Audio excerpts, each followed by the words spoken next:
নমস্কাৰ 14 ফেব্ৰুৱাৰীৰ সেই বিশেষ দিনটোৰ বাবে য'ত এফালে প্ৰেমৰ উৎসাহ আৰু আনফালে আমাৰ বীৰ জোৱানৰ ত্যাগৰ এক কৰুণ ইতিহাস আছে তাৰ ওপৰত ভিত্তি কৰি এই কবিতাটি আগবঢ়ালো। কবিতাৰ শিৰোনাম গোলাপৰ সুবাস আৰু চকুলোৰ ইতিহাস। চহৰৰ ৰাস্তাত আজি ৰঙা গোলাপৰ ভিৰ, কাৰোবাৰ বাবে আজি প্ৰেমৰ আকাশ গম্ভীৰ।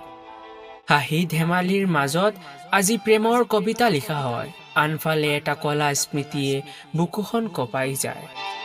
কাৰোবাৰ হাতত আজি প্ৰিয়জনৰ কোমল হাত, কিন্তু মনত পেলাওকচোন সেই কৰুণ চেঁচা মাত। যিদিনা পুলৱামাৰ সেই ৰঙা তেজৰ চেকুৰাই দেশ মাতৃৰ কোলাখন কান্দোনেৰে ভৰাই দিছিল নিমিষতে চুৱাই। এফালে আজি প্ৰেমৰ বাবে দিয়া হাজাৰটা প্ৰতিশ্ৰুতি, আনফালে সেই 40 জন বীৰৰ হেৰাই যোৱা কিৰিলি। কোনোবা মাকৰ কোলা উদং কৰি, কোনোবাৰ সেন্দুৰ মচি, দেশৰ বাবে তেওঁলোকে সজাইছিল মৃত্যুৰ এক নতুন শয্যাৰচি। প্ৰেম কৰক, বাধা নাই, কাৰণ প্ৰেমেই পৃথিৱী ধুনীয়া কৰে।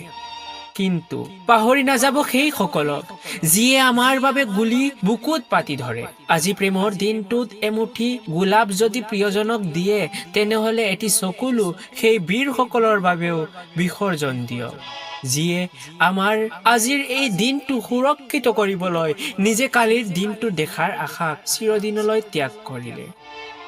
এফালে ভেলেণ্টাইন, আনফালে দেশ প্ৰেমৰ এক শোকাতুৰ গীত। আজিৰ দিনটো সদায় ৰৈ যাব ইতিহাসৰ বুকুৰ এক বিষাদময় সংগীত। আমাৰ বীৰ শ্বহীদসকললৈ মোৰ কোটি কোটি প্ৰণাম। ধন্যবাদ।